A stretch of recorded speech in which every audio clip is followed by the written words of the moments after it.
Hello everybody and welcome to the video. Today we're going to be giving Talia the spotlight. Her Hall of Heroes is here all the way till the end of Sunday, and I figured, you know what, why not use her?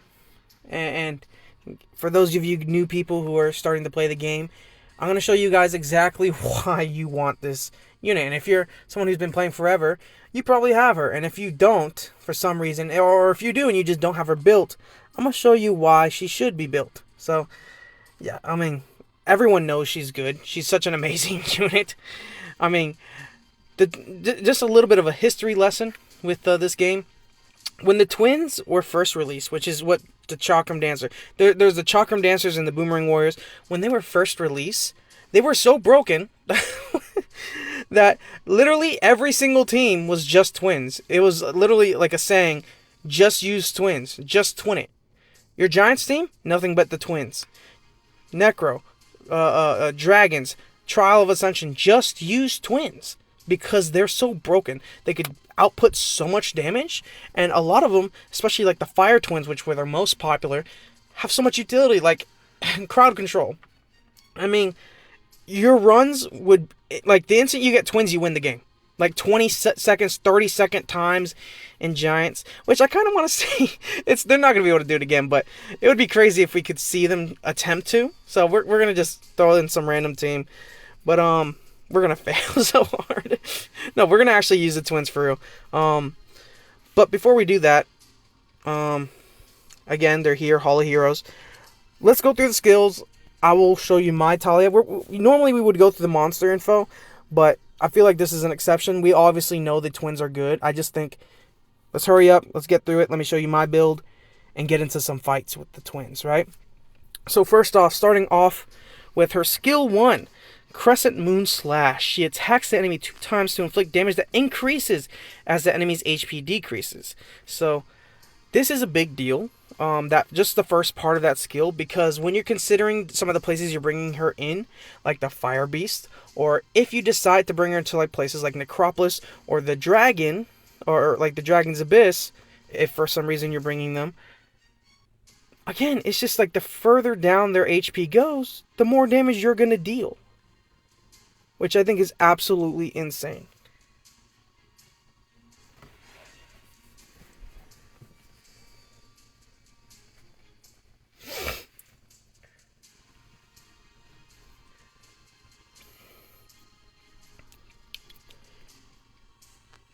Her second skill, Spirit Focus, removes all harmful effects granted on yourself and increases your attack power for 2 turns. You instantly gain another turn after using the skill, and when fully skilled up, it's every 3 turns, which is obviously going to be really good. Being able to cleanse all the debuffs on you, plus give yourself an attack buff. I mean, these units are already doing damage. It's crazy how they have a built-in cleanse and attack buff, and it happens often, right? So that's crazy.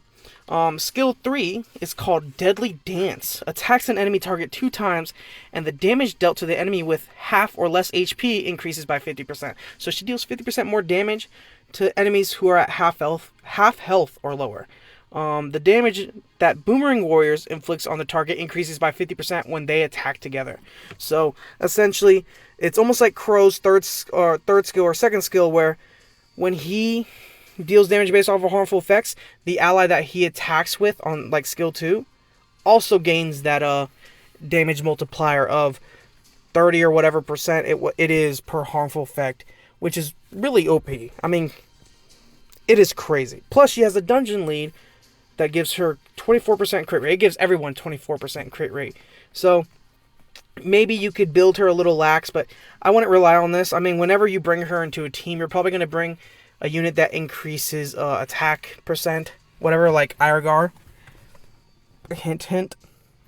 But let's go and take her, or not take her, but let's go ahead and look at my build, right? So let's go. So here we go. She's not skilled up yet, not all the way. Of course, as I've been getting Chakram Dancers naturally, I've been feeding them to Talia. And the same thing with the Boomerang. Oh my gosh, Sabrina's already skilled up. Anyways, but yeah, so of course this Hall of Heroes, I'm going to try and get to the 10th floor. And of course, I'm gonna twin it. I'm gonna use the fire twins probably, and then just like when on the final stage, I use some wind unit to just nuke. But obviously this would be every 4 turns, which that would be crazy. And then skill 2, I have it every 4 turns, and then hopefully one day I'll have this up to where she's just doing crazy damage. But here are her stats. So this, usually when you build a monster, I tell you to aim for at least 4 stats, because most units could use 4 stats. For the twins, obviously it's attack, crit rate, crit damage, and then you could either give them some type of defensive stats like HP or defense, or you can give them accuracy. Obviously, I've focused a little bit more on like defense, just to help them survive a little bit more. So you can see 527 defense. I mean, that is not bad at all. But her runes, she's on Fatal Blade, and you can see right here, it's just like I've kind of went in a little bit. Could I switch some of these around? No, I can't. I don't think she needs that speed. But yeah, some of these are grinded. I mean, this is like, hey, I farmed and managed to get lucky a couple times. So this is defense, and I don't think I could do it on this one either. I don't know why I think I could. But, oh yeah, no, never mind. I changed it to crit damage. So, her crit damage is pretty decent. 172 plus 2,111 attack. Her artifacts, I actually got some decent artifacts on her. Decent, right? Where she deals more crit damage as the enemy has less max HP. So, or has less HP. So, the max that she'll get is 22% if the enemy's low on HP, which is really good. She deals additional damage based off of speed, but she doesn't really have speed. The damage she dealt on wind plus 4%, and the damage taken from dark minus 6%. I could sit here and convert the damage dealt on wind. Okay, so I changed it to damage dealt on water. It took me a couple 100,000 mana. Jesus Christ. I hate how the converting like doubles every time. So it's like I was at like 150,000 mana before I got to that. But so that's not that bad. Plus you have this one which it says crit damage as the enemy has more HP, max 14%, skill 1 crit damage plus 6%. She deals additional damage by 6% of her defense, which not bad. And then her first attack's crit damage is 5%. So she's going to get out a bit of damage, you know, not too bad. And then just ahead of time, I'm going to show you her water twin because we're going to be using her. Sabrina. So she's not so crazy. I mean, her runes probably need tons of work. Yeah, like, look at that. Slot 2. Tisk, tisk, tisk. Yeah. She could use some work, but she's okay. You could tell I've put a lot of work into Talia for some reason. I don't think I'll ever have to really touch Talia again unless I switch her to Rage. And it'd have to be a really good Rage set. But we're going to take her into a couple places. Of course, the first place we're going to take her to is the Fire Beast. So let's go. Okay, so here we are in the Fire Beast. What I have here is a pretty basic team. Dude, these twins are crazy. We're just gonna start it. And I also have Ikaru, Tayor, and Crow. Again, history on the twins is like they were absolutely crazy back in the day. Let's click play so they do it for us. But they're still pretty good now. It's just Jesus Christ, man. But you'll notice it's like hundreds of thousands of damage in the Fire Beast, and even when the beast is up, they're doing easily around 50-60k just on skill 1. So they can get out tons of damage. Nothing to laugh at. And even on the most basic runes. I mean, really good units. And I think they're really, it's really important that as an early game player, you pick them up if you can. If you can obtain these units, you should. Obviously, reason being, boom, boom, boom, boom, boom, boom, boom. Yikes, Irogar's dead. Anyways, reason being is because they could do stuff like this. Like, the Water Twins will go into every single Rift Beast, pretty much. Except for, like, the Light Beast, right? So, like, the Light Beast is probably, like, the one place that you maybe shouldn't take them. Like, I'll show you that. I'll show you, like, the Light Beast. So, the Light Beast, this is kind of like what I was messing with. It's like, we'll take you out, we'll just take out Crow. Or no, we'll put Crow back in because he's gonna deal way more damage than Jean will. But it's like, because the Light Beast, what was it? Does it say his passive here? Essentially, with the Light Beast, for every beast they have their own thing that they have, right? For the fire beast, he has the minions. For the ice beast, it's the freeze. For the wind, it's like the shock. For the dark beast, you have to deal tons of multi-hits. For the light beast, deal as much damage as you can through single attacks, right? So when you're doing tons of multi-attacks, it's like the damage is mitigated. So you'll see the twins don't exactly deal the most amount of damage, especially when he has his light distortion shield up, which again mitigates the damage of multi-hits. So, why is Irogar here? I just realized. Irogar, you useless bastard, you don't need to be here. But, even then, they still dealt some damage.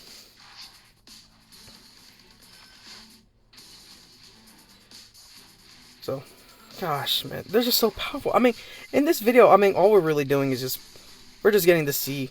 It's like almost like a recap, right? It's like, everyone knows they're powerful units. Pick this unit up. You're going to use it in all the Rift Beasts. I use it in Rift Raid. You can use these in Necropolis. I've seen a lot of people use them in Necropolis as their Necropolis Abyss teams. You just have to rune them properly. You got to actually spend some time. It's like once you rune them for the first time, you should come back with the intention of being like, oh yeah, I'm going to come back and re-rune these units. Like I've been doing with Talia. Like Talia, I've come back multiple times. So you see like the difference between Talia and Sabrina, right? So like Sabrina, or I think that's her name, Sabrina. Her stats aren't that great, but like Talia's are great, right? It shows you. It's like you're gonna farm for tons of runes and come back and re-rune them and just get them as powerful as you can. But talking over, they killed the Light Beast. I've seen some people bring them into dragons. We could try dragons. I don't know if I could if I could do it, but heck, why not? Let's try it. Okay, so here we are, Dragon's Lair, Abyss Hard. I don't think this is a viable team unless you have like really good runes, but like we have Veramos for the crowd control and the cleansing, obviously, and the HP lead. We have Bernadette for the strips, and he also has branding, and he has some attack bar reduction on his skill too. So tons of strips, attack bar reduction, damage, and then we have Spectra for the damage and attack bar reduction. We should theoretically be okay. I wouldn't recommend this team though. I'd just stick with a pretty basic team. Oof. Because the scary thing is, during the waves, I think the waves is going to be the biggest problem. I think it's where it's like you're going to face the worst here, where the crystals are just going to deal devastating damage to the twins, and your twins could potentially die before the boss. But oof.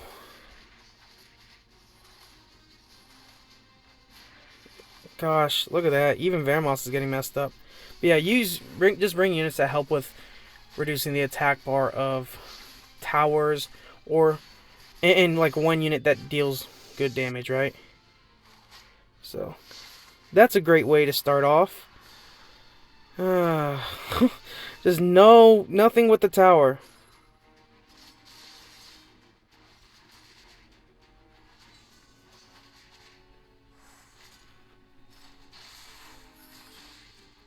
Okay, we have something going on.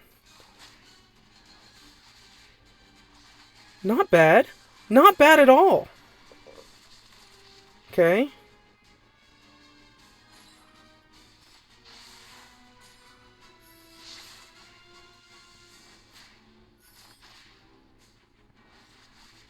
Let's see. What kind of damage are we going to get? Oof. Spectra's dead. As expected. Bernadette. Hell yeah. Bernadette just finished it off. That was not too bad. I mean, did his job. Please. Oh, thank God. I was just really hoping. I was like, that better not beat my freaking time. It shouldn't have. But, I don't think they're super crazy here. What we could do is we could try to take them into Necropolis. Let's do that. Let's take them into Necropolis, see how they perform there. Okay, so this is the team I'm going to be using for Necropolis Abyss Hard. I don't know if they're going to win or not, but let me explain it. Let's go through it. So Argar is going to give us the attack buff, some healing. Not that we're going to really need it. I think you're going to heal from here, something like that. Whatever. Don't care. I switched around the Water Twin with the Fire Twin because she has AoE, crowd control. The Fire Panda has tons of multi-hits. Plus he has Disturb HP Recovery. He has the defense breaks. And he places Calm Mind, which cleanses, and it places a passive heal. And whenever he gets attacked, he'll counterattack, which is good for the Necropolis boss. More multi-hits. And then we have Shaman. So, could work. Could work, but could also lose. This is going to be the last thing we do. I don't think there's no need for a super long video, but the good thing about the twins is there are tons of multi-hits. Tons. So, really shouldn't have too much of a problem just completely owning.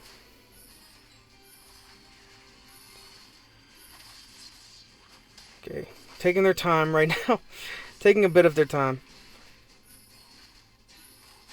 There we go, by the way, with the Fire Twin helping with the little side pieces right there, the golems. Heck yeah. We can get as many of these units to not attack us as possible. It's a win.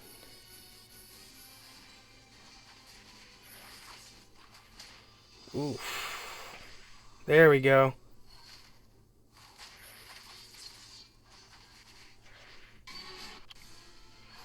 So he's going to take... Oh, the Water Twin. We should be fine.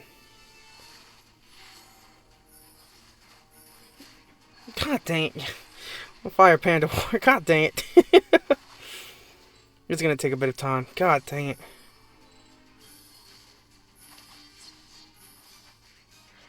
Okay, we got her back. Now we can get into it. So, boom, boom, boom.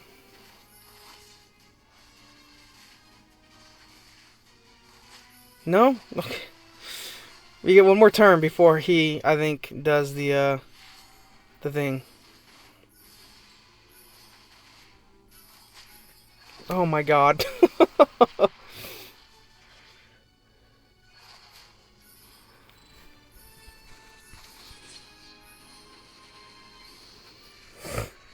Okay, okay. So the good thing is Shaman is the one who's doing the most damage now. So we'll be able to just get off tons of multi-hits. We need a defense break.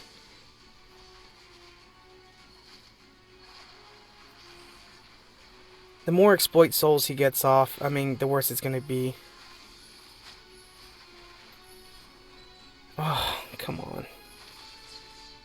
Okay. We had that initial one happen. Oh. Counter.